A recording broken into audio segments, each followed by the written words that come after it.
Golden colour کی کامدار ساڑی کا پلو اس نے نفاست سے کندھے پر سیٹ کرتے ہوئے خود کو آئینے میں دیکھا تھا۔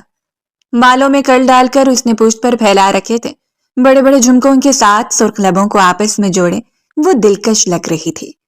خود کو آئینے میں دیکھ کر اس نے پلٹ کر نمرا کو آنکھ ماری۔ چشم بدور کہو لڑکی۔ اور نمرا جو پچھلے آدھے گھنٹے سے مسلسل اس کی ادائیں دیکھ رہی تھی مبہم مسکرا کر سر جھکا کے، تمہارا کچھ نہیں ہو سکتا۔ وہ ہاتھ جھاڑتے ہوئے اٹھ کھڑی ہوئی تھی۔ آج شام ایک چھوٹی سی پارٹی ارینج کی گئی تھی اور وہ اثر سے ہی اپنی ساری تیاریوں کے ساتھ نمرا کے سر پر تھی۔ نمرا نے اسے کال کر کے خود ہی کہہ دیا تھا کہ وہ جلدی آ جائے تاکہ یہیں سے تیار ہو۔ ویسے بھی اس کی ساری فیملی انوائٹڈ تھی۔ مبشر حسن کے آنے کی خوشی میں یہ پارٹی سکندر صاحب کی جانب سے تھی اور اس پارٹی میں انہوں نے اپنے قریبی رشتہ داروں سمیت سارے بزنس فرینڈز کو انوائٹ کر رکھا تھا۔ تمہارے بھائی کی سانس ہی اٹک جائے گی مجھے دیکھ کر۔ نمرا نے آنکھیں گھما کر اسے دیکھا تھا۔ اگر کسی دن مبشر بھائی نے سن لیا تو قسم سے قیامت آ جائے گی۔ ویسے آج تم ان کا سر کھانے ان کے کمرے میں نہیں گئی؟ خیر ہے؟ اس کے سوالیہ لہجے میں حیرانگی بھری ہوئی تھی، ورنہ ہفتے بھر سے وہ یہاں آ چکا تھا اور جب بھی وہ یہاں آتی سب سے پہلے اس کے دیدار کے لیے جاتی تھی، لیکن آج اثر سے آئی ہوئی تھی لیکن ایک بار بھی مبشر کے کمرے میں نہیں گئی۔ نمرا کی بات سن کر اس نے پشت کو پھیرا تھا، خود کو آئینے میں دیکھ کر ایک دلکش مسکراہٹ کے ساتھ اپنے لبوں کو دانتوں میں دبا لیا۔ میں اس بار چاہتی ہوں کہ وہ مجھے خود ڈھونڈتے ہوئے ملے۔ اس نے شان بے نیازی سے کندھے اچکا دیے اور نمرا کھلکھلا کر ہنس پڑی۔ مہمانوں کے آنے سے پہلے اس نے ایک دو بار کچن میں بھی جھانکا تھا۔ ایک بار لاؤنج میں مبشر سے آمنا سامنا ہوا لیکن وہ نظریں پھیر کر گزر گیا اور وہ شدید بدمزہ ہوئی تھی۔ اس وقت وہ مبشر کے کمرے کے بالکل قریب کھڑی تھی جب نمرا نے کندھے اچکا کر خاموشی کی وجہ پوچھی اور اس نے بازو اپنے سینے پر باندھ لیے تھے۔ تمہارا بھائی میری طرف دیکھتا کیوں نہیں ہے؟ کیا تمہیں نہیں لگ رہا کہ میں دیکھے جانے کے قابل ہوں؟ وہ افسردہ لگ رہی تھی۔ میرے لمبے بالوں کو دیکھو لڑکے، مڑ مڑ کر مجھے دیکھ رہے ہیں۔ میرے فگر کو دیکھو، کیا مسئلہ ہے؟ کیا ہے تمہارے بھائی میں؟ وہ بہت الجھن میں تھی۔ تم بھائی کے کمرے کے پاس کھڑی ہو، آہستہ بولو۔ اور کیوں ہر وقت ان کے پیچھے پڑی رہتی ہو؟ تمہیں پتہ ہے وہ کتنے سنجیدہ مزاج ہیں؟ وہ نمرا کے کہنے پر بھی بے فکر کھڑی رہی کیونکہ اسے معلوم تھا کہ مبشر اپنے کمرے میں نہیں ہے۔ وہ پہلے ہی نیچے جا چکا ہے، لیکن یہ اس کی بدقسمتی تھی کہ وہ نہ صرف کمرے میں تھا بلکہ کمرے کے دروازے سے باہر نکل کر پشت پر بازو باندھے اب اس کی ساری باتوں کو سن رہا تھا جو نمرا کو اچھی خاصی سنا رہی تھی، اور نمرا بس حق دک سی کھڑی اسے دیکھے جا رہی تھی۔ آفت سر پر تھی، اس کی تو جان جانے والی تھی، اسی لیے نمرا نے فرار ہونا ہی بہتر سمجھا اور اس نے پلٹ کر دیکھا تھا۔ دھڑکن وہی ساکت رہ گئی اور جان اچھل کر حلق میں آ چکی تھی۔ وہ اس کے بالکل سامنے کھڑا تھا اور اس کی ساری باتوں کو بخوبی سن چکا تھا۔ نظروں کو جھکا کر انگلیوں کو چٹکاتے ہوئے اس سے پہلے کہ وہ واپس قدم اٹھا کر وہاں سے بھاگ جاتی، جب وہ قدم اٹھاتے ہوئے اس کے قریب آیا اور ہاتھ بڑھا کر اس کی نازک سی کلائی کو اپنی آہنی گرفت میں لے لیا۔ اس کے سنجیدہ تاثرات جان لیوا تھے اور وہ اسے کھینچتے ہوئے اپنے کمرے میں لے کر آیا اور دیوار کے ساتھ لگاتے ہوئے خود ہلکا سا اس پر جھکا اور اتنی نزدیکی سے ہی فری کا رنگ پیلا ہو گیا۔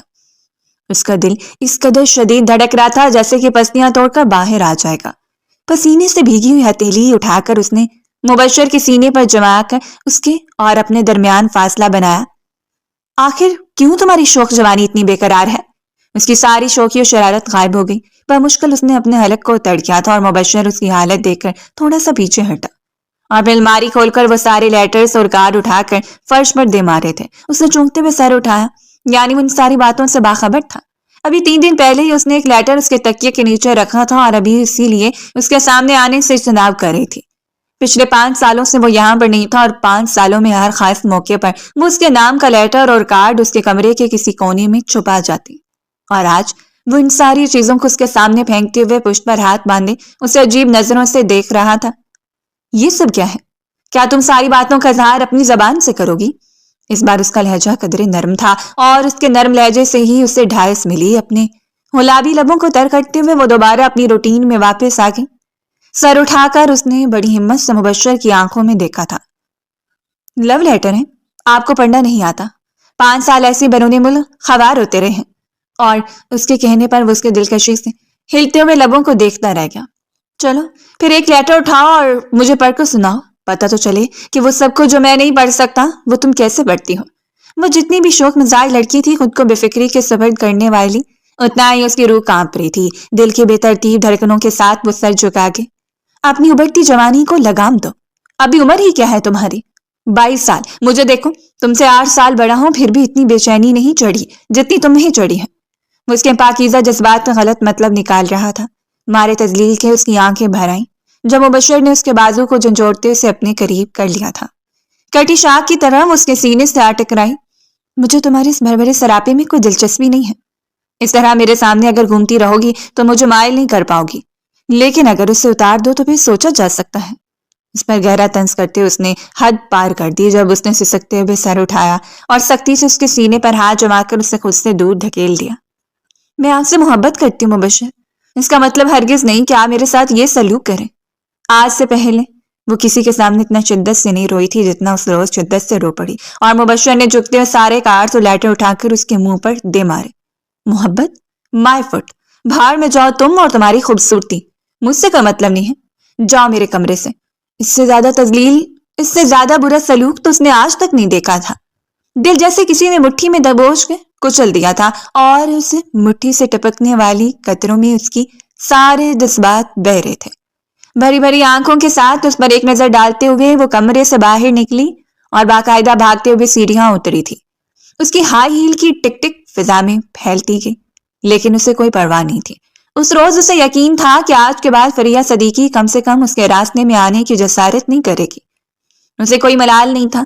جو کچھ اس نے کیا ٹھیک کیا. آئینے کے سامنے ایک تفصیلی نکاح خود پر ڈال کر ایک پل کے لیے اس کی بہتی ہوئی آنکھوں کا خیال کیا تھا.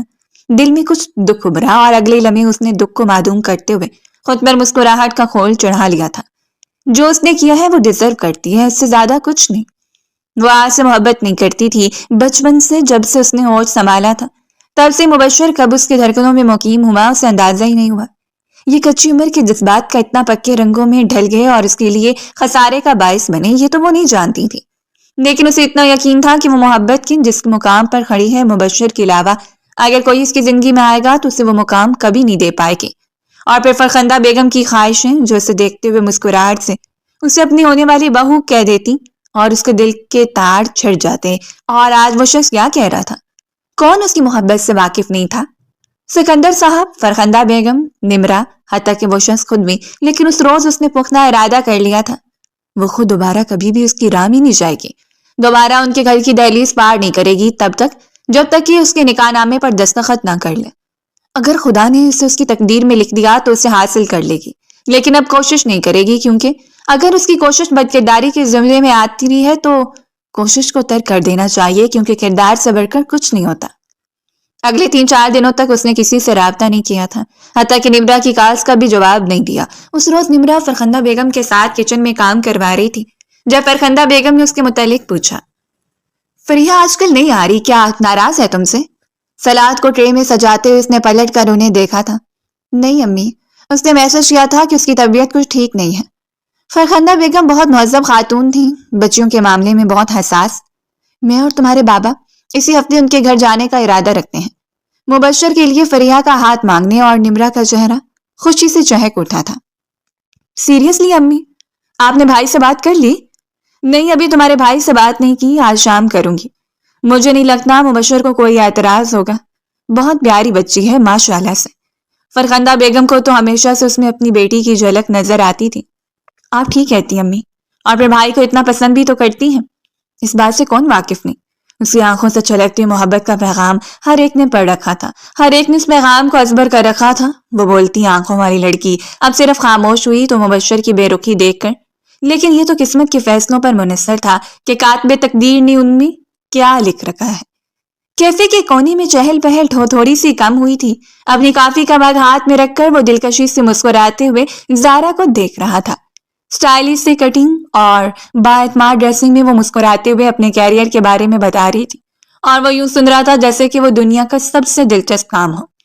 یونی میں اسے زارا ملک سے زیادہ دلکش کوئی نہیں لگتا تھا. وہ کلاس کی ٹاپر لڑکی جس پر ہمیشہ سے اسے کرش تھا، اور جب وہ بزنس سے منسلک ہوا تو پچھلی چند میٹنگز کے دوران ہی زارا سے اس کی ملاقاتیں ہوئیں، اور ایک بار پھر دوستی کا وہ سلسلہ چل نکلا تھا. زارا کے متعلق جان کر، اس کی دلکشی کو دیکھ کر، اس کے اعتماد سے سجے ہوئے چہرے پر نظریں ڈال کر وہ کرش ایک بار پھر تازہ ہو گیا، اور اس احساس نے اسے گھیرا تھا کہ زارا جیسی بااعتماد سنجیدہ مزاج لڑکی اس کے پہلو میں سجے گی. وہ خود کیا کچھ کم دلکش تھا؟ اس بری آنکھوں والے دلکش لڑکے پر خاندان بھر کی لڑکیاں مر مٹی تھیں. جانے کتنی لڑکیوں کا کرش رہا. بیرون ملک بھی بہت ساری لڑکیاں اس کے ارد گرد گھومتی تھیں، لیکن اس نے ہمیشہ اپنی حدود کو بنائے رکھا. وہ نہیں چاہتا تھا کہ وہ آج وہ سب کچھ کرے جو کل نمرا کے ساتھ دہرایا جائے. لیکن زارا کے معاملے میں اور بات تھی. شادی کے بارے میں کیا ارادہ ہے تمہارا؟ اس بھاگ دور میں عمر ہی نہ نکل جائے محترمہ. زارا سے وہ کافی فرینک ہو کر بات کر رہا تھا اور اس کی بات پر وہ کھلکھلا کر ہنس دی. کوئی بات نہیں، اگر بوڑھی ہو گئی تو تمہارا انتخاب کر لوں گی، یعنی جوانی میں کوئی چانس نہیں. اس نے بنو میں اچکایا اور زارا کھلکھلا کر ہنس پڑی. ہرگز نہیں. اس نے آنکھوں کو کچھ زیادہ ہی بڑا کر دیا تھا اور وہ مسکراتے ہوئے سر جھکا گیا. زارا جیسی لڑکی اگر پہلو میں چلے تو یقیناً 4 چاند لگ جائیں. ویسے تمہارا کیا ارادہ ہے؟ پہلے سے زیادہ ہینڈسم ہو گیا، یقیناً کوئی نظر میں ہوگی. آپ اٹھ کر پارکنگ میں کھڑی گاڑی کی طرف جا رہے تھے اور زارا کی بات پر بے اختیار اس کی نظروں کے سامنے وہ معصوم سا روتا ہوا چہرہ گھوم گیا. اس نے بددل ہو کر سر جھٹکا تھا. اس وقت اس کا خیال آنا بنتا نہیں تھا. ابھی تو یہی ارادہ ہے کہ تمہیں ڈراپ کرنے کے بعد گھر جاؤں گا. اس نے زارا کے لیے دروازہ کھولا اور وہ سر جھکا کر گاڑی میں بیٹھ گئی. تمہیں پتہ ہے اس ہفتے ماما اور بابا تمہارے گھر رشتہ لینے آ رہے ہیں، مبشر بھائی کے لیے. ماما آج رات مبشر بھائی سے پوچھنے والی ہیں. وہ غالباً پورے 1 ہفتے کے بعد نمرت سے بات کری تھی اور خلاف توقع اس نے خاموشی اختیار کر لی. کیا ہوا؟ خوشی سے بے ہوش ہو گئی ہو یا کوئی ریئیکٹ نہیں کرنا چاہ رہی؟ کیونکہ میں جانتی ہوں کہ تمہارے بھائی انکار کر دیں گے. اس کی آواز بہت آہستہ تھی. پہلی بار وہ نمرا کو بہت ہاری ہوئی لگی. تم اتنی مایوس کیوں ہو رہی ہو؟ ایسا کچھ نہیں ہوگا. نمرا کی تسلی پر ایک افسردہ سی مسکراہٹ اس کے لبوں پر رقص کر گئی. اچھا، اگر بھائی اقرار کر لیں تو تمہاری طرف سے کیا جواب ہوگا؟ اپنی انگلی میں لٹ کو لپیٹتے ہوئے نرمرا اس کا انٹرویو کر رہی تھی. اس نے کچھ پل گہری خاموشی اختیار کر لی. ایک گہری سوچ کے بعد اس کے لبوں نے ہلکی سی جنبش کی تھی. مقدر اگر میرے سامنے مبشر حسن کی پیشکش کرے تو میرے لب صرف اسی صورت میں خاموش ہو سکتے ہیں کہ جب موت انہیں خاموش کر دے. اس نے کال کاٹ دی. نمرا کتنی دیر موبائل کو دیکھتی رہ گئی. اس کی محبت جنون اختیار کر رہی تھی. اسے اس وقت سے خوف آیا کہ مبشر اس رشتے سے انکار کر دے اور وہ ہمیشہ کے لیے ٹوٹ کر رہ جائے. اس نے بے اختیار دعا کی تھی بھائی کی طرف سے ہاں ہونی چاہیے. کسی کی محبت تکمیل کے درجے کو چھو لے اور دور دور آسمانوں میں کب اس کی دعاؤں پر آمین کہہ دیا گیا، اس بات کا اسے اندازہ ہی نہیں تھا. امی آپ ہی کمال کرتی ہیں. فریحہ کا رشتہ مانگیں گی میرے لیے؟ وہ بدمزہ ہو کر منہ سے زاویہ بگاڑ رہا تھا. اور مجھے تم سے یہی امید ہے کہ تم اقرار کے علاوہ کچھ نہیں کہو گے. میں نے فریحہ کو ہمیشہ تمہاری بیوی کے روپ میں دیکھا ہے. آج تک ماں کی کسی بات پر اس نے انکار کیا تھا جب اس وقت انکار کرتا؟ لیکن پریشان ہو کر اس نے ایک نظر باپ پر ڈالی تھی. ان کے چہرے کا اطمینان بتا رہا تھا کہ وہ بھی رحمان صدیقی کے ساتھ بزنس سے ہٹ کر یہ رشتہ بھی قائم کرنا چاہ رہے تھے. اسے لگا وہ ارد گرد سے گھیر دیا گیا ہے. نہ جانے کیوں دل کو یقین تھا کہ جس طرح اس نے پچھلے دنوں فریحہ کو ذلیل کیا ہے وہ کبھی بھی اس رشتے کے لیے اقرار نہیں کرے گی. اور اگر اقرار کرنے کی جسارت بھی کرے تو ایک بار پھر کال کر کے اسے کہہ دے گا کہ اسے اقرار کی ضرورت نہیں ہے. ایسی لڑکیوں کو بلیک میل کرنا کوئی مشکل نہیں ہوتا. اور لمحے کے 1000ویں حصے میں اس کے دل نے یہ منصوبہ بنا لیا تھا. وہ کیوں ماں باپ کو ناراض کرے اور خود انکار کر کے سارا ملبہ خود پہ ڈال دے. یہاں بھی وہ سیاست سے کھیل گیا. ٹھیک ہے، آپ پتہ کر لیں، جیسے آپ کی مرضی. گھٹنوں پر ہاتھ رکھتے ہوئے وہ اٹھا اور پھر کمرے سے باہر چلا گیا. پلٹ کر ماں باپ کے مسکراتے ہوئے چہروں کو دیکھنا اس نے ضروری نہیں سمجھا تھا اور گھر بھر میں خوشی کی لہر دوڑ گئی. فرخندہ بیگم جو 3-4 دن کے گیپ سے جانا چاہتی تھیں وہ اگلے دن ہی تیار ہو گئی. نمرا، فرخندہ بیگم، خود اور سکندر صاحب وہ تینوں رحمان صدیقی کے گھر پر موجود تھے. اپنے آنے کا مقصد انہوں نے بیان کیا اور رحمان صدیقی جیسے پہلے ہی آگاہ تھے. آپ ہماری بچی کو بہت اچھی طرح جانتے ہیں اور اسی طرح ہم مبشر کو، لیکن پھر بھی بچوں کی رضامندی اور سوچ بچار کے لیے مجھے کچھ دنوں کا وقت دیں. میں فریحہ سے بھی بات کر لوں اور اس کے بعد میں آپ کو کال کر لوں گا. انہوں نے بہت دانش مندی سے بات کو سنبھال لیا. نمرا نے اسے بتایا تھا اور وہ حیرت زدہ رہ گئی. یعنی اس شخص نے اپنی زبان سے اقرار کیا تھا. یہ یقین کر پانا اس کے لیے مشکل تھا. اس وقت تقریباً رات کے 10 بجے کا وقت تھا جب اسے مبشر کے نمبر سے کال موصول ہوئی. وہ دھک سے رہ گئی. نہ جانے کتنی دیر موبائل کو بے یقینی سے دیکھتی رہی. اس میں جگمگاتا ہوا نام نیا نہیں تھا، لیکن یہ یقین کر پانا مشکل تھا کہ وہ خود اس سے بات کر رہا تھا. وہ جو اس کا نام تھا سننے کو روادار نہیں تھا. دن بھر جو خوش فہمیاں دل میں جنم لیتی رہیں ان پر جیسے یقین کی مہر ثبت ہو گئی. کامتی انگلیوں سے اس نے کال ریسیو کی اور موبائل کان سے لگا لیا. دوسری جانب سے بڑے گمبھیر لہجے میں اس کا نام پکارا گیا اور اس کی آنکھیں خامخواہ بھرنے لگی تھیں. حلق میں گولا سا پھنس گیا. اس نے ہلکی سرگوشی سے جی کہیے. کیسی ہو؟ اس نے سوالیہ لہجے میں پوچھا۔ سارا غصہ ساری ناراضگی جھاگ کی طرح بیٹھ گئی۔ میں ٹھیک ہوں، آپ کیسے ہیں؟ نرم ملائم سے لہجے میں اس نے کہا اور آنسو ٹوٹ کر اس کے رخساروں پر گر گئے۔ سرخ رخسار بھیگ اٹھے۔ یہ سچ تھا کہ وہ خوبصورتی کے معاملے میں ہر ایک کو مات دے جاتی تھی۔ وہ مبشر حسن کے ارد گرد رہنے والی تمام لڑکیوں سے زیادہ دلکش اور خوبصورت لڑکی فری تھی، لیکن شاید مبشر کی نظریں اس کے علاوہ ہر ایک پر جا ٹکتیں۔ امی اور بابا تمہارے گھر رشتے کی غرض آئے تھے، وہ ہمیشہ کی طرح چھا جانے والے لہجے میں بات کر رہا تھا۔ حالانکہ موبائل پر رابطہ ہو رہا تھا، لیکن پھر بھی وہ اس کے حواسوں پر اس قدر چھایا ہوا تھا کہ اسے معلوم ہوا وہ اس کے ارد گرد ہی اس کے بالکل قریب بول رہا ہے اور اس کی آواز اس کی دھڑکنوں پر اثر کر رہی ہے۔ وہ سمجھ نہیں پائی اس بارے میں اسے کیا کہنا چاہیے، بس خوش فہمیوں نے اس کے چہرے کو دمکا کر رکھ دیا تھا۔ میں چاہتا ہوں کہ تم انکار کر دو، اور جیسے کوئی بم اس کے سر پر بم پھوڑ دیا گیا۔ ساری خوش فہمیاں کھلکھلا کر اس کے سامنے ہنسنی اور بامشکل خود کو سہارا دے کر وہ بیڈ پر بیٹھ گئی۔ اس کی جانب سے گہری خاموشی دیکھ کر اس نے ایک بار پھر اسے پکارا تھا۔ اس دشمن جہاں کی زبان سے ابھی بھی اسے اپنا نام اس قدر دلکش لگ رہا تھا کہ اسے لگا اگر وہ تعمر اپنے سامنے کھڑا کر کے صرف اسی کا نام پکارتا رہے تو پھر بھی وہ ساری زندگی اس کی غلامی شکر گزاری میں گزار دے گی۔ کچی عمر کی محبتیں ایسے ہی ہوا کرتی ہیں، یہ سر چڑھ کر بولتی ہیں تو عزت نفس خود بخود قدموں میں بیٹھ جاتی ہے، اور خسارے میں رہتے ہیں ایسے لوگ جو محبت کے لیے عزت نفس کو قربان کر دیتے ہیں۔ اور آپ کو کیوں ایسا لگتا ہے کہ میں ایسا کروں گی؟ اس بار اس نے لہجے کو تھوڑا سا مضبوط رکھا تھا۔ باہر میں گئی محبت اس بار وہ شخص کے مد مقابل آنا چاہتی تھی تاکہ وہ کھل کر اظہار کرے کہ آخر وہ ہے کیا۔ میں واضح لفظوں میں کہہ رہا ہوں کہ میں تم سے محبت نہیں کرتا فریحہ۔ اس کا لہجہ میٹھا تھا لیکن بات اتنی تلخ تھی کہ اس کا حلق تک کڑوا ہو گیا۔ تو یہ بات اپنے گھر والوں کو بتائیں کہ آپ مجھ سے محبت نہیں کرتے، انہیں میری دہلیز پر بھیج کر آپ ثابت کیا کرنا چاہتے ہیں؟ اس بار اس نے اتنی سنجیدگی اور اکھڑے لہجے میں بات کی تھی کہ وہ کتنی ہی دیر بول نہیں پایا۔ اسے اگر میری درخواست سمجھتی ہو تو درخواست سمجھ لو، اگر حکم سمجھتی ہو تو حکم سمجھ لو، لیکن میں چاہتا ہوں کہ تم خود انکار کرو۔ اور اس نے کار کاٹ دی تھی کہ اتنی دیر وہ موبائل کو مٹھی میں تھام کر بیٹھی رہی اور پھر اپنے گھٹنوں پر سر رکھ کر اس شدت سے رو پڑی کہ آنسو اس کے چہرے کو بھگوتے چلے گئے۔ بالکنی میں کھڑے ہو کر وہ دیر تک آسمان پر چمکتے ہوئے چاند کو دیکھتا رہا۔ خود کو وہ آسمان کے درمیان وہ چمکتا ہوا چاند سمجھتا تھا جس کے قریب بھی فریحہ صدیقی نہیں بھٹک سکتی۔ اس کو پانا تو بہت دور کی بات ہے، اسے یقین تھا، بہت یقین کہ وہ انکار کر دے گی، لیکن اس کا یقین اگلے 2 دنوں میں خاک بن کر ہوا میں تحلیل ہو گیا جب صدیقی صاحب نے قائل کر کے بتایا تھا کہ وہ اور ان کی بیٹی کو اس رشتے پر کوئی اعتراض نہیں، اگر وہ چاہتے ہیں تو جلد سے جلد آ کر منگنی کی انگوٹھی فریحہ کی انگلی میں پہنا دیں۔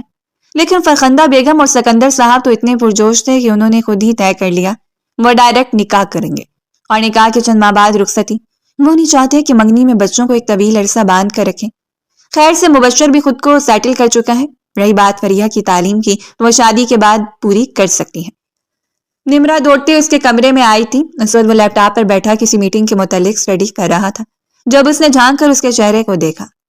بوجھ ہے تو کیا بات ہو سکتی ہے؟ وہ ضرورت سے زیادہ خوش نظر آ رہی تھی۔ اس نے بے نیازی سے کندھے اچکا دیے۔ بھائی پلیز اسے سائڈ پر رکھیں اور میری طرف توجہ دیں، میں آپ کو کیا بتانے آئی ہوں۔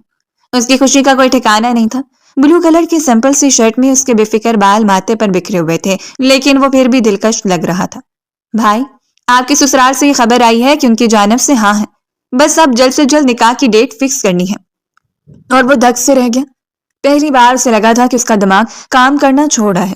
اس کی اتنی ہمت کہ اس کے کہنے کے باوجود بھی وہ اقرار کر گئے۔ نہ صرف اقرار بلکہ نکاح تک بات پہنچ چکی تھی۔ تمہیں کس نے بتایا ہے؟ اس نے حد درجہ اپنے لہجے کو نارمل رکھا۔ ابھی صدیقی انکل نے کال کی ہے، بابا ان سے ہی بات کریں، میں تو بہت خوش ہوں، فریحہ میری بھابھی بن کر اس گھر میں آ جائے گی۔ نمرہ نہ جانے کتنا جھومتی رہی، اس سے بار بار بتاتی رہی، لیکن اس کی تو سوئی ایک جگہ پر اٹک چکی تھی۔ اور نمرہ کے جانے کے بعد اس نے فوراً موبائل نکال لیا۔ وہ متواتر کالز کرتا رہا تھا لیکن اس نے کسی بھی کال کو اٹینڈ نہیں کیا۔ میں تم سے ملاقات کرنا چاہتا ہوں، کل مجھے ملو۔ میسج بھیج کر بھی وہ دیر تک انتظار کرتا رہا لیکن کوئی جوابی میسج نہیں ملا، تو پھر خود ہی جگہ مقرر کر کے اسے اگین میسج بھیجتے ہوئے ساتھ دھمکی سے بھی نوازا تھا کہ اگر وہ نہیں آئے گی تو اس کی جانب سے سخت ری ایکشن کے لیے تیار رہے۔ وہ شدید غصے میں جھنجھلایا ہوا تھا۔ وہ نہیں جانتا تھا کہ وہ لڑکی توک کی طرح اس کے گلے میں پڑ جائے گی، بوجھ کی طرح اس کے کندھوں پر آ گرے گی اور ساری زندگی اس پر مسلط ہو جائے گی۔ اور جسے جان چھڑوانے کے لیے اسے کال کر رہا تھا وہ رشتے کے لیے انکار کر دے، وہ اسے ہی زج کرتے ہوئے اقرار کر چکی تھی۔ بہت شوق ہے تمہیں میری باہوں میں آنے کا، میری آغوش میں سمانے کا، تو تمہارا یہ شوق سود سمیت پورا کروں گا۔ تمہیں بتاؤں گا کہ مبشر حسن سے ضد لگانے کا انجام کیا ہوتا ہے۔ نفرت سے سوچتے ہوئے وہ بیڈ پر لیٹ گیا۔ اس کے علاوہ وہ کر ہی کیا سکتا تھا؟ منافقانہ انداز کا تو آغاز اس نے خود کیا تھا۔ اپنے ماں باپ کے سامنے جتنی اچھائی کا اظہار وہ کر چکا تھا، اب اس کے بعد انکار کی گنجائش ہرگز نہیں تھی۔ دوسرے دن آفس ٹائم نکال کر وہ مقررہ جگہ پر پہنچ گیا۔ اسے یقین تھا وہ ضرور آئے گی۔ وہ تقریباً 1 گھنٹہ انتظار کرتا رہا۔ مسلسل کالز اور بلا کر تنگ آ کر فری نے اس کا نمبر ہی بلاک کر دیا۔ اس وقت اس کے دل کی حالت کیا تھی؟ اس کا دل چاہ رہا تھا کہ فریحہ صدیقی اس کے سامنے کھڑی ہو اور وہ اس کا سر پھاڑ دے، اس کی آنکھوں سے وہ سارے حسین خواب نوچ لے جو حسین خواب دیکھ کر اس کے مد مقابل اتر آئی ہے۔ اس سے پانی کی ضد میں وہ اتنا آگے بڑھ چکی ہے کہ اس کے دل میں اپنے لیے بدگمانی اور نفرت کو ہی انڈیل رہی ہے۔ اس نے بھی طے کر لیا تھا وہ پیچھے نہیں ہٹے گا۔ اگر یہ ضد تو ضد ہی سے ہے۔ اس نے سکندر صاحب سے کہہ دیا کہ نکاح کے فوراً بعد وہ رخصتی چاہتا ہے، اس لیے نکاح میں تھوڑی سی تاخیر کی جائے۔ تقریباً 1 مہینے کا وقت صدیقی صاحب اور ان کے درمیان طے ہوا، اور یعنی کہ رخصتی کی ڈیٹ فکس ہو گئی، اور اس کے متعلق زیادہ نہیں سوچنا چاہتا تھا۔ اس کا دماغ اتنا جھنجھلایا ہوا تھا کہ اس نے پلٹ کر پھر ایک بار بھی فریحہ کو نہیں دیکھا، نہ ہی وہ اس کے سامنے آنا چاہتا تھا، نہ ہی اس کی شکل دیکھنا چاہتا تھا۔ گھر میں تیاریاں زور شور سے ہو رہی تھیں۔ اسے کہا گیا کہ عروسی لباس فری کے ساتھ جا کر خود ڈیسائیڈ کرے، لیکن فری نے انکار کرتے ہوئے کہہ دیا کہ فرخندہ بیگم اور راحیلہ بیگم جو بھی انتخاب کریں گی وہ ان کے لیے بہترین ہوگا۔ نمرا اور اس نے جا کے ساری شاپنگ اپنی مرضی سے کی تھی، لیکن اس معاملے میں اگر کسی کو بے دخل رکھا گیا تو وہ مبشر حسن تھا، اور وہ ہرگز یہ بھولنے والا نہیں تھا۔ یہ بات اسے پاگل کر دینے کے لیے کافی تھی کہ اس کی زندگی کے اہم ترین فیصلے سے اسے ہی بے دخل کر دیا گیا، اور یہ سب کچھ صرف اور صرف اس لڑکی کی وجہ سے ہو رہا تھا۔ بلا کر خدا خدا کر کے دن کٹتے چلے گئے، اور ہر کٹتا ہوا دن فریحہ کے لیے قیامت بن رہا تھا۔ وہ اسے جس قیامت کے نزدیک کر رہا تھا وہ قیامت کوئی معمولی نہیں تھی۔ اسے اندازہ تھا مبشر کا ری ایکشن کیا ہوگا، اسے پا لینے کے بعد وہ اس سے کیا سلوک کرے گا، لیکن اسے اس کی پرواہ نہیں تھی۔ اس نے سوچ لیا تھا وہ اپنے عشق سے، اپنے جنون سے، اپنی محبت سے اسے قائل کر لے گی کہ اسے حقیقت میں محبت کرتی ہے۔ اسے ایک دن تسلیم کرنا پڑے گا کہ انتخاب اس کے لیے بہترین ہے، اور صرف خود کو یہی تسلی دے کر وہ مطمئن ہو جایا کرتے۔ ملا کر اس روز مہندی کے شاندار فنکشن میں نہ جانے کتنے دنوں کے بعد وہ اس کے سامنے آئی۔ زرد کلر کے شرارے میں وہ دلکش لگ رہی تھی۔ تازہ پھولوں کی جویلری میں وہ خود بھی کوئی مہکا ہوا گلاب لگ رہی تھی۔ سرخ و سفید رنگت، بے تحاشا حسین آنکھیں، اور سامنے وہ بھی کچھ کم نہیں لگ رہا تھا۔ اس نے ایک نظر فریحہ کے چہرے کو دیکھا۔ فری نے فوراً اپنی نگاہوں کو جھکا لیا۔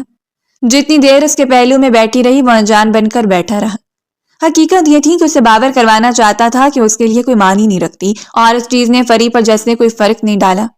اس نے پوری شان سے رسم نبھائی، مہندی لگوائی۔ اس سے پہلے کہ وہ رسم کے اختتام پر اٹھ کر کمرے سے چلی جاتی، اپنے شرارے کو سنبھالتے ہوئے وہ اٹھی، جو کہ انگلی کے پور سے تھوڑی سی مہندی اٹھا کر مڑتے ہوئے اس کی ہتھیلی پر سجا رہی تھی۔ وہ بے تحاشا سرخ رنگت سے اسے دیکھتا رہ گیا۔ وہ پیاری تھی، لیکن اس کے سامنے ایسی جسارت، ادھر ادھر سے ہونے والی ہوٹنگ تالیہ نے اسے بامشکل مسکرانے پر مجبور کیا، لیکن اس کے تاثرات پھر بھی فری کے لیے سخت تھے۔ شادی مبارک ہو مبشر صاحب۔ مسکرا کر ایک نظر اس پر ڈالتے ہوئے پلٹ گئی، اور وہ لب بھینچ کر اس کی پشت کو دیکھتا رہ گیا۔ یہ مبارک بات میں کل وصول کروں گا، پورے سود سمیت۔ دل میں سوچتے ہوئے بھی وہ اٹھ کھڑا ہوا تھا۔ اگلا دن بھی ہنگاموں سے بھرا ہوا تھا۔ صبح ہی اسے عروسی لباس کے ساتھ صبح ہی پارلر پہنچا دیا گیا تھا۔ تقریباً 3-4 گھنٹوں میں وہ تیار تھے، اور گھر میں مہمان اور ہنگامے پہلے سے بڑھ چکے تھے۔ دلہن کے روم میں وہ اتنی دلکش لگ رہی تھی کہ نہ جانے کتنی دیر وہ خود کو آئینے میں دیکھتی رہی، سراہتی ہوئی نظروں سے۔ دل نے شدت سے دعا کی تھی کہ وہ جس قدر حسین لگ رہی ہے بالکل اسی طرح اس شخص پر بھی اثر کر جائے۔ کاش کوئی ایسا منتر ہو کہ وہ پڑھے اور مبشر حسن کے دل اس کی محبت سے لبریز ہو جائے۔ کاش کچھ ایسا ہو کہ وہ اسے میٹھی نظروں سے دیکھتا نہ تھا، کہ لیکن کاش کے علاوہ کوئی ایسا لفظ بنا ہی نہیں جو ہمارے دل میں وہ حق اٹھانے میں کامیاب ہو جائے، جو ہمارے جسم سے لپٹ کر نہ جانے کتنے پہر ہمیں اذیت میں مبتلا رکھے۔ دلہن کے روپ میں وہ گھونگھٹ ڈال کر لڑکیوں کے بیچ سہج سہج سے چلتی ہوئی باہر آئی۔ نکاح نامے پر دستخط کرتے ہوئے بھی دل اتنی زور سے دھڑک رہا تھا کہ انگلیاں کپ کپا اٹھیں۔ وہ خود کو ایک شخص پر مسلط کر رہی تھی۔ وہ شخص اس پر نگاہیں بھی ڈالتا ہے تو ناپسندیدہ، اور وہ اس وقت بھی اس کے چہرے کو دیکھ رہا تھا کہ وہ کھڑے ہوتے ہوئے انکار کر دے گی۔ وہ کہہ دے گی کہ مجھے مبشر قبول نہیں، لیکن ایسا کچھ نہیں ہوا تھا۔ دونوں جانب سے دستخط ہو چکے تھے، رضامندی دے دی گئی اور مبارکباد کا شور اٹھا۔ وہ اس کی بیوی کے مرتبے پر فائز ہو گئی۔ آگے بڑھ کر اپنے نام کا گھونگھٹ اس کے چہرے سے ہٹا کر وہ اس کے چہرے کو دیکھتا رہ گیا۔ کوئی اتنا بھی حسین ہو سکتا تھا؟ اس بات سے تو وہ پہلے ہی انکاری نہیں تھا کہ وہ حسین نہیں، بلا شبہ وہ بہت حسین تھی۔ آج تک اس نے جتنی لڑکیوں کو دیکھا تھا کوئی اس سے زیادہ حسین نہیں تھا، لیکن اصل بات یہ تھی جو وہ چاہتا تھا اس میں وہ نہیں تھا، وہ اعتماد، وہ سنجیدگی، اور جس طرح سے اس نے مبشر کو حاصل کیا تھا اب تو اس کی نظروں میں اس کا کردار مشکوک ہو گیا۔ بعض اوقات ایسا ہوتا ہے لوگ ہماری بے تحاشا محبت کو ہمارے کردار کی کمزوری سمجھ لیتے ہیں۔ بعض اوقات کسی کو اپنی محبت کا یقین دلانے کے لیے ہم اتنا گر جاتے ہیں کہ وہ ہمیشہ کے لیے ہمیں اپنی نظروں سے گرا کر خود کو معتبر تصور کر لیتے ہیں۔ وہ اس کے پہلو میں آ کر بیٹھی تو جیسے سب کچھ مکمل ہو گیا، دل کی درینہ خواہش پوری ہو گئی۔ اس کی آنکھوں کے سامنے سارے خواب تکمیل تک پہنچ گئے، لیکن خواب یہاں تک تو نہیں تھے، ابھی تو بہت کچھ باقی تھا۔ رخصتی کے وقت نکلنے والے آنسو صرف جدائی کے سبب نہیں تھے، اتنی مشکل سے حاصل کی گئی محبت اور ارد گرد پھیلنے والے اندیشے جسے شاید مستقبل سے ڈرا رہے تھے۔ کچھ رسومات کے بعد فرخندہ بیگم نے اسے مبشر کے کمرے میں بٹھا دیا۔ نمرہ اسے خود بٹھا کر گئی تھی، بڑی خوبصورتی سے اس کے لہنگے کو پھیلا کر جھک کر اس کے ماتھے پر اپنے لب رکھے تھے۔ بہت مبارک ہو میری جان، لیکن مجھے ہمیشہ وہی والی فری چاہیے۔ خبردار اگر مبشر بھائی کی محبت کو پا کر تم بدلے یا بھابھی بننے کی کوشش کی تو۔ اور وہ اسے آنکھیں دکھا کر خاموش کروا چکی تھی۔ کبھی سوچنا بھی مت نمرہ، میں فری ہوں، تمہاری فریہ جو تمہارے لیے کبھی نہیں بدل سکتی۔ اس کے باقی کے الفاظ منہ میں ہی رہ گئے۔ وہ دروازے کے درمیان کھڑا اسے انہماک سے دیکھ رہا تھا۔ نمرہ گلا کھنگار کر سیدھی ہوئی اور اپنی ہتھیلی اس کی جانب پھیلاتی تھی۔ بائیں دروازے میں ابھی رکنا تھا بھائی، ابھی نیک لینا تو باقی تھا۔ اس کی بات کا مفہوم سمجھتے اس نے اپنا والٹ نکال کر اس کی ہتھیلی پر سجا دیا اور وہ آنکھیں پھیلائے اسے دیکھتی رہ گئی، پھر پلٹ کر فریہ کو دیکھا تھا۔ صرف تمہاری وجہ سے، ورنہ یہ حد سے زیادہ کنجوس ہے۔ میرے بھائی کی خوشی کا اندازہ تم اسی سے لگا لو، وہ گنجش کاٹتے ہوئے کہہ گئی اور فریہ دل کھول کر مسکراتی، اور شاید آخری مرتبہ تھا کہ اس کے سامنے کیوں کھل کر مسکرائی تھی۔ دروازہ بند کرتے ہوئے وہ اس کے سامنے آ کر بیٹھ گیا، بڑی باریک بینی سے اس کے چہرے کا جائزہ لے رہا تھا۔ تو تم نے پا ہی لیا مجھے، کتنے کھیل کھیلنے پڑے تمہیں، ایک اچھی دوست بننا پڑا، ایک شریف بیٹی کا کردار نبھانا پڑا، اور بالآخر آئے تو میرے سامنے ہو۔ وہ طنز کرنے سے باز نہیں آیا، وہ دکھی نظروں سے اسے دیکھتی رہ گئی۔ کیا یہ صرف یہ نہیں کہا جا سکتا کہ میں آپ کے سامنے ہوں؟ اس نے ابھی بھی اسے شوق نگاہوں سے دیکھا تھا۔ اسے ہمیشہ سے چڑ تھی اس کی ایسی شوخی سے، اسے شرارت سے۔ میں نے سوچ لیا تھا کہ آپ کا دل میری ملکیت ہے اور اپنی مالکیت کو حاصل کرنے میں شرم کیسے؟ میں نے آپ کو حاصل کرنا تھا سو کر لیا۔ کندھے اچکاتے ہوئے اس نے آنکھوں کو تھوڑا سا چھوٹا کیا تھا، گالوں پر پڑنے والے گڑھے ابھر کر معدوم ہو گئے۔ نہ جانے کتنی دیر وہ اسے دیکھتا رہ گیا۔ حالانکہ یہ چیز تمہارے خسارے میں ڈال دے گی، تم جتنی بھی کیوٹ بننے کی کوشش کر لو تو میرے سامنے کچھ بھی نہیں ہو، کچھ بھی نہیں۔ اس کی جانب ہلکا سا جھک کر اس نے اپنی بات کو دہرایا اور اس کے چہرے کی رنگت پھیکی پڑ گئی۔ وہ اسے گھسیٹتے اپنے قریب کر رہا تھا۔ میرا وجود تمہیں حاصل کر لینا چاہیے جس کے لیے تمہیں اتنی دوڑ دھوپ کرنی پڑی، لیکن مجھے نہیں لگتا کہ کبھی میرا دل تمہاری ملکیت ہو سکتا ہے۔ اسے جولری سے آزاد کرواتے ہوئے بھی وہ اس پر اپنی طرح باتوں کے تیر پھینک رہا تھا اور وہ بس خود میں سمٹتی جا رہی تھی۔ اس رات موری حق سے اس کی گردن پر اپنے لب رکھتے ہوئے وہ خود کو سراب کرتا چلا گیا، ساتھ ہی ساتھ اسے گہرے طنز کا نشانہ بنا رہا تھا کہ یہ سب حاصل کرنے کے لیے اس نے مبشر کو حاصل کیا ہے۔ اسے یقین تھا اب اسے پل پل یہی سننے کو ملے گا، لیکن پھر بھی ایک کوشش کرنے میں کیا حرج تھا۔ ایک کوشش کی اور اسے اپنا بنا دیا، اور ایک کوشش کر کے اس کے دل کو اپنا بنا لے گی۔ لیکن یہ کوشش اتنی مہنگی پڑنی تھی اس بات کا شاید اسے ابھی اندازہ نہیں تھا۔ اس کے لبوں سے اس کی گردن اور اس کی گردن سے اس کے پورے وجود کو سمیٹتے ہوئے وہ اسے یوں اپنا بنا رہا تھا جیسے کہ احسان عظیم کر رہا ہو۔ اگلی صبح صدیقی صاحب اور ان کی فیملی جیسے ناشتہ لے کر آئے وہ آفس کے لیے تیار کھڑا تھا۔ صدیقی صاحب کے چہرے پر حیرت تھی اور سکندر صاحب تھوڑا سا شرمندگی میں مبتلا تھے۔ بابا آپ جانتے ہیں کہ میری ضروری میٹنگ ہے اور میں کسی بھی وجہ سے اپنی میٹنگ مس نہیں کر سکتا۔ آپ جانتے ہیں یہ میرے لیے کتنا ضروری ہے، میں اپنے اصول تو نہیں بدل سکتا۔ ایک لمحے کے لیے اس نے پلٹ کر اس کی آنکھوں میں دیکھا تھا، جیسے اسے جتا رہا ہو کہ سب کی ذمہ دار وہ ہے، اور وہ بھانپ چکی تھی خطرہ کہاں ہے۔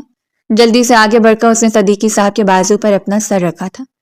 بابا یہ مجھے رات سے کہہ رہے تھے کہ انہیں صبح جانا پڑے گا، بہت شرمندہ بھی تھے، سو ہم کسی دن ڈنر یا لنچ اکٹھے سیلیبریٹ کریں گے۔ اور صدیقی صاحب اس کے اطمینان بھرے چہرے کو دیکھ کر مسکراتی ہیں۔ مجھے کوئی فرق نہیں پڑتا بچے، کوئی بات نہیں بیٹا، ہم کسی وقت دوبارہ مل لیں گے۔ اور وہ خدا حافظ کہتے ہوئے داخلی دروازے کی جانب بڑھ گیا۔ وہ بھی کھنستی ہوئی نظر اس کے چہرے پر ڈالنا نہیں بھولی تھی۔ اگر وہ حالات بگاڑنا جانتا ہے تو سنوارنا بھی جانتی ہے۔ اور پھر یہی سلسلہ چل نکلا، ہر بات میں اسے زج کرنا، اسی شام اسے کچن کی ذمہ داریاں سونپ دینا۔ فرخندہ بیگم تو حیرت زدہ رہ گئی۔ آپ کو نہیں لگتا کہ آپ غلط کر رہے ہیں؟ نمرا بازو سینے پر لپیٹتے اسے دیکھتی رہی۔ نکاح سے پہلے تک وہ تمہاری دوست تھی، اب تمہاری بھابی ہے، اور تم شاید اس کے منافقانہ رویے سے واقف نہیں۔ جو کچھ تم اس کے بارے میں سوچتی ہو وہ تمہارے بارے میں نہیں سوچتی۔ وہ نمرا کی رگوں میں بھی زہر انڈیل گیا تاکہ وہ بھی کبھی اس کی سائڈ نہ لے پائے، لیکن نمرا مر کر بھی یقین نہیں کر سکتی تھی کہ وہ کبھی اس کے بارے میں ایسا کہے گی۔ فرخندہ بیگم کو شرمندگی سی تھی اور ان کی شرمندگی کو اس نے کچھ اس طرح سے ختم کر دیا۔ آپ جان دیں، مجھے یہ ذمہ داریاں سنبھالنا اتنا اچھا لگتا ہے کہ میں آپ کو کیا بتاؤں۔ بہت ہی اچھا لگے گا اگر آپ امی کی طرح سب کچھ میرے حوالے کر کے مجھے اپنی بیٹی سمجھ کر خدمت کروائیں گی تو۔ اور فرخندہ بیگم اس کے چمکتے ہوئے چہرے کو دیکھ کر مسکرا دی۔ تمہیں اپنی بیٹی سمجھا ہے اسی لیے تو اس گھر میں لے کر آئی، ورنہ کبھی نہ لے آتی۔ وہ بات بات پر اس کی تذلیل کر دیتا، ہر بات پہ اسے بری طرح جھاڑ کر رکھ دیتا، اس کے بنائے ہوئے کھانوں کو بدمزہ کہہ کر اٹھ جاتا۔ زارا سے جب بھی ملاقات ہوتی ایک احساس کمتری اس کے وجود میں پھیل جاتی۔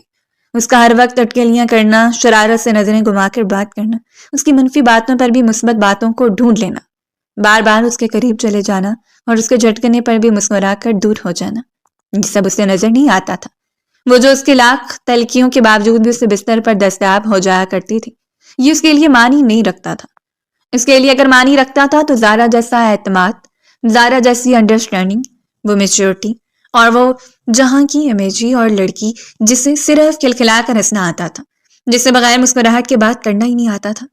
اس روز بھی وہ زارا سے ملا تھا۔ زارا نے اسے بتایا کہ وہ منگنی کر رہی ہے اور وہ افسردہ نظروں سے زارا کو دیکھتا رہ گیا۔ ایک احساس تھا جس نے اسے جھنجھوڑ دیا۔ یقیناً وہ خوش نصیب ہوگا جسے زارا دستیاب ہوگی، جس کے ساتھ قدم سے قدم ملا کر وہ چلے گا تو دنیا حسد میں مبتلا ہو جائے گی، جسے وہ کسی بھی وقت کال کر کے کہہ دے گا کہ اس کی فلاں میٹنگ کو اٹینڈ کرنے چلی جاؤ، اور وہ مسکراتے ہوئے وائی ناٹ کہہ دے گی۔ کیا تمہاری فیملی میں کوئی ہے؟ اس نے جانچے نظروں سے زارا کو دیکھا اور وہ ہلکا سا مسکرائی۔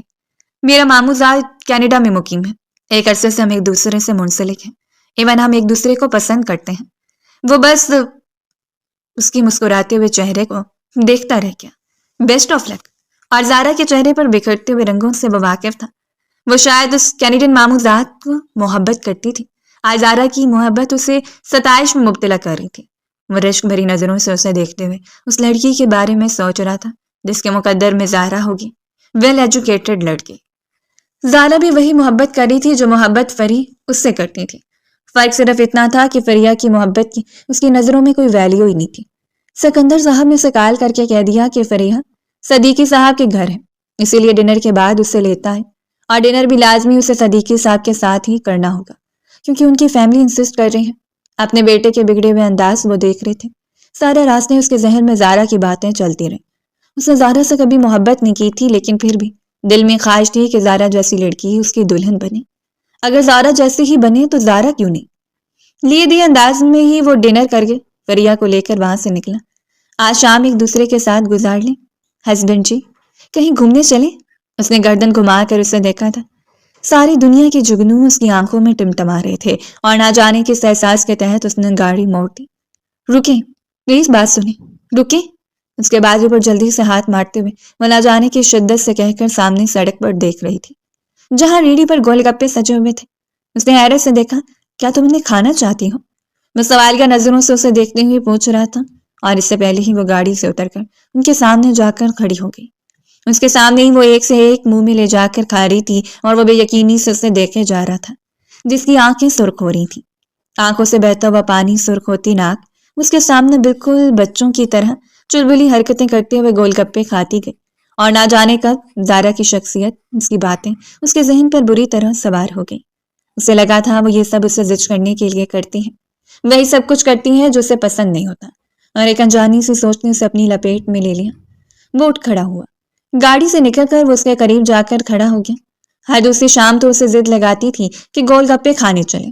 مسکراتے ہوئے اس نے گول گپا مبشر کی جانب بڑھایا تھا، اور نہ جانے اسے کیا ہوا کہ اس کے ہاتھ نے جھٹکتے گول گپا سڑک پر گرا دیا۔ لوگ دیکھ رہے تھے، وہ حیران رہ گئی۔ اس نے آگے بڑھ کر اس کے بازو کو جھنجھوڑا تھا اور گھسیٹنے کے انداز میں اسے لے کر گاڑی میں آ کر بیٹھ گیا۔ نہ جانے اسے کیا ہوا تھا۔ بات اتنی بڑی نہیں تھی کہ جتنا بڑا اس نے رد عمل دیا۔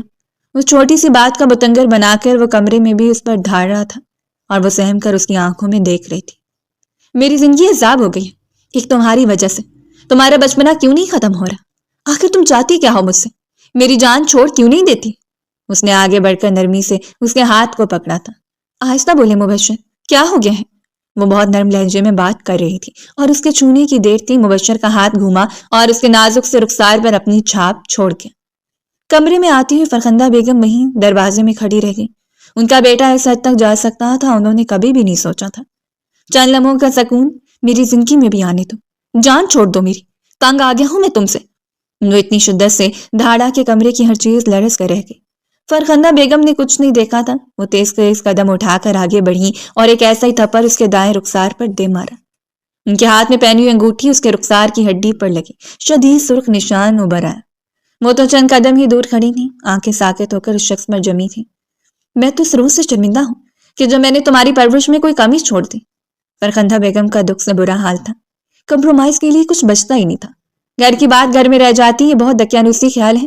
مرد کا ہاتھ اٹھانا ہی بات کو اتنا بگاڑ دیتا ہے کہ خدا کی امان۔ اور اس کے ساتھ بھی ایسا ہی ہوا تھا۔ احساس اسے فوراً ہو گیا کہ اس نے بہت بڑی غلطی کر دی تھی، لیکن اب تیر کمان سے نکل چکا تھا۔ فرخندہ بیگم نے اگلے ہی روز اسے واپس گھر بھجوا دیا۔ نمرا نے بھی اسے اچھی خاصی سنا ڈالی۔ اس نے تو یہ تک کہہ دیا تھا کہ کل اگر کوئی اس کی بہن کی لازوال محبتوں کا جواب تھپڑ سے دے تو، اور اس سوال کا جواب اس کے پاس تھا ہی نہیں۔ سکندر صاحب نے بات چیت تر کر دی اور وہ معصوم سی لڑکی تو جیسے خاموش ہو کر رہ گئی۔ صدیقی صاحب کو تو اس نے یہی کہا تھا وہ چند روز رکنے کے لیے آئی ہے کیونکہ ایک ضروری میٹنگ کے سلسلے میں مبشر شہر سے باہر جانا چاہتے ہیں، اور گھر والوں کا فیصلہ تھا کہ وہ کچھ روز اپنے ماں باپ کے ساتھ گزار لیں۔ لیکن اندر کون سی ٹوٹ پھوٹ مچی تھی اس بات سے تو وہ واقف ہی نہیں تھی۔ زندگی میں پہلی بار اسے لگا تھا کہ اپنی ذات کو کسی پر منسلک کرنا کتنا بڑا خسارہ ہوتا ہے۔ اس نے سوچا تھا وہ اسے بدل دے گی اپنی شوق مزاجی سے، کیونکہ وہ جانتی تھی کہ اگر عورت شوق مزاج ہو، اس کی ہر بات سے شرارت چھلکتی ہو، تو مرد ہر روز اس کے عشق میں مبتلا ہوتا ہے۔ لیکن یہ بہت غلط تھی۔ مرد کا مرد ہونا بھی تو لازم ہے۔ ہر ارے غیرے سے ایسی توقع تو نہیں لگائی جا سکتی۔ وہ نہیں جانتے تھے وہ دوبارہ اس گھر میں جا پائے گی یا نہیں۔ صدیقی صاحب کو سچ بتا دے گی تو ان پر رد عمل کیا ہوگا، اور اگر وہ واپس جائے گی تو کیا اس کے ساتھ ایسا ہی رہے گی؟ کیا دوبارہ وہ اس کی مسکراہٹ کو واپس لا پائے گا؟ ہزاروں میسیجز اور ہزاروں کالز وہ کر چکا تھا، لیکن اس نے اس کی ایک کال بھی ریسیو نہیں کی۔ دل پر پتھر رکھ لیا تھا اور دوسری جانب جو خود کو مطمئن کرنے کی ہزاروں بہانے ڈھونڈ چکا تھا، اس کمرے سے شوق مزاح لڑکی کی غیر حاضری اس کے لیے وبال جان تھی۔ وہ جو ہر وقت اس کے ارد گرد منڈلاتی رہتی تھی۔ صبح اپنے جانے سے پہلے کپڑے تیار ملتے، رضیہ کو ہر کام سے فرصت دیکھ کر اس کے سارے کاموں کو خود سنبھال لیا تھا۔ اس کی کافی سے لے کر اس کے کھانے تک کو وہ اپنے ہاتھ سے بناتی۔ اسے آج بھی اچھی طرح یاد تھا جس روز وہ اس کے لیے بریانی بنا کر آفس لے کر گئی تھی، اس روز وہ کس طرح اس پر برس پڑا تھا، اور وہ بس سہمی سہمی نظروں سے اسے دیکھ کر واپس پلٹ آئی۔ اور اس کے واپس آنے کے بعد اس نے وہی بریانی بڑی رغبت کے ساتھ کھائی تھی۔ یہ سب کچھ وہ چاہتا تھا کہ کوئی اس کے ساتھ ایسا ہی رہے، تو پھر یہ کھول کیا تھا جو اس نے خود پر چڑھا رکھا تھا؟ وہ ترس کر رہ گیا۔ چند ہی راتوں نے اس کی نیند چھین لی تھی۔ کوئی بچوں کی طرح منمناتے اس سے ضد لگاتا کہ اپنا بازو پھیلایا اور اس پر بڑی ضد سے سر رکھ کر گہری نیند سو جائے۔ وہ چاہتا کہ کوئی اس کے کندھے پر سر رکھ کر اس سے ضد لگائے کہ اس کے بالوں میں انگلیاں چلائے اور وہ مطمئن ہو کر گہری نیند سو جائے۔ اس روز آفس سے نکلتے ہوئے اس نے نہ جانے کیوں گاڑی انہی سڑکوں پر موڑ دی جہاں وہ اس کے ہاتھ کو تھام کر چلنا پسند کرتی تھی۔ وہ گاڑی سے اتر آیا، ریڑھی والا جیسے اس نے دیکھتے ہی پہچان گیا۔ اس نے پہلی بار پانی سے بھرا ہوا گول گپا اپنے منہ میں رکھا، حلق تک کڑوا ہو گیا، آنکھوں سے پانی بہہ نکلا۔ اب وہ پانی کیا میں نہیں رکھتا تھا، یہ تو اس کا دل جانتا تھا۔ لیکن آج 22 دن ہو چکے تھے اور ان 22 دنوں میں اس نے ہر ایک لمحہ اس کی کمی کو محسوس کیا۔ دل سے دکھ میں مبتلا تھا کہ اگر وہ صدیقی صاحب کے پاس جائے تو ان سے کیا کہیں۔ شرمندگی آڑے آ چکی تھی، اور اس روز وہ نمرا کے کمرے کے قریب سے گزرا جب نمرا فون پر بات کر رہی تھی۔ نہ جانے کیوں اس کے قدم خود بخود جم گئے۔ اندر سے آتی آوازیں کچھ عجیب سی تھی۔ میں تمہیں بتا رہی ہوں کہ وہ بالکل ٹھیک ہے، تم ان کی فکر کیوں کر رہی ہو؟ بھابھی، نمرا پہلے کی نسبت سے بھابھی کہا کرتی۔ نمرا کے دروازے پر ہلکی دستک دیتے ہوئے کمرے میں چلا آیا۔ نمرا اسے دیکھتی رہ گئی۔ آہستگی سے اس کے ہاتھ سے موبائل لے کر اس نے کان سے لگا لیا تھا۔ میں غلط تھی نمرا، میری محبت میرے دل سے وابستہ تھی اور میں اسے اگر اپنے دل تک ہی محدود رکھتی تو شاید بہتر تھا۔ میں نے زبردستی خود پر ان پہ مسلط کیا تو خسارہ تو بنتا تھا۔ میں بابا سے بہت جلد بات کروں گی۔ وہ بس چپ چاپ سنتا رہ گیا۔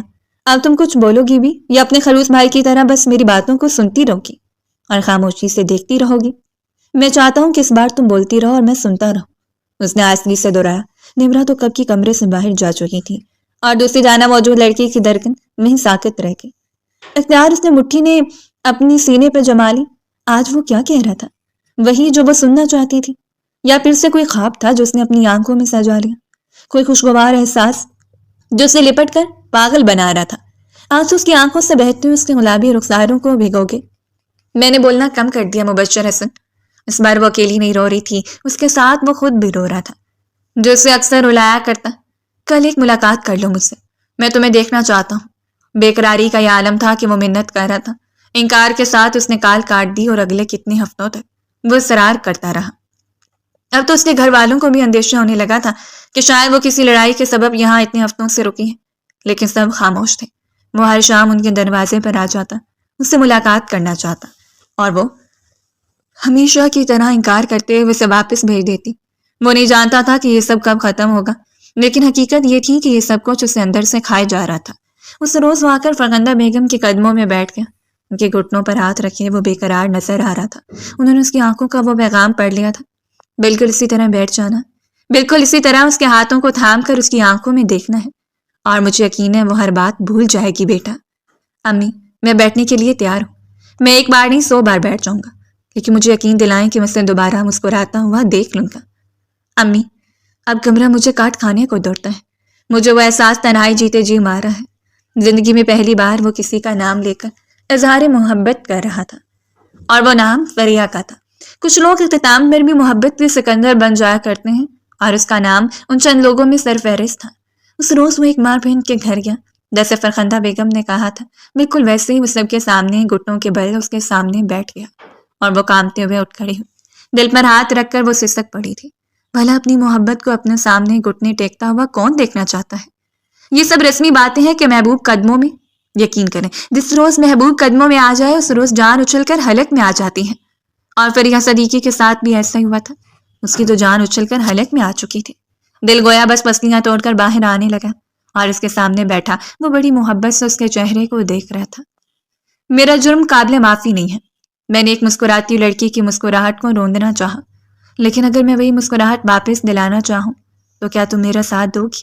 وہ سرخ آنکھوں سے کہتا جا رہا تھا، اور وہ بس اسے دیکھے جا رہی تھی۔ شاید پابندیاں ہوگی کہ اسے بھی انتظار کرنا چاہیے تھا، اسے بھی اسے معاف نہیں کرنا چاہیے تھا، لیکن دل کسی بھی پابندی کو نہیں مانتا۔ اس نے اپنا کانپتا ہوا ہاتھ مبشر کے ہاتھ پر رکھ دیا، لیکن اس شرط کے ساتھ کہ آج کے بعد مجھے ڈانٹیں گی نہیں۔ روتے ہوئے اس نے لبوں کو ایک دوسرے میں پیوست کر کے دبایا تو رخساروں پر پڑنے والے گڑھے ابھر آئے، اور اس کے دل کی دھڑکن بھی انہی میں ڈوب کر ابھری تھی۔ گاڑی میں پورا راستہ وہ باتیں کرتا آیا اور وہ چپ چاپ اسے سنتی آئی تھی۔ کتنی تمنا کی تھی اس نے کہ وہ بولتا رہے اور وہ سنتی رہے، اور آج وہ تمنا پوری ہو رہی تھی۔ کبھی کبھی محبت میں بھی سپیس کی ضرورت ہوتی ہے۔ کبھی کبھی اس شخص سے دور چلے جائیں جسے آپ بے انتہا چاہتے ہیں، تاکہ اسے احساس ہو آپ کی چاہت کا۔ وہ پھولوں والی گلی میں اسے لے کر آیا، ارد گرد پھولوں کے بنے ہوئے ہار لٹک رہے تھے، جا بجا پھولوں کے ڈھیر۔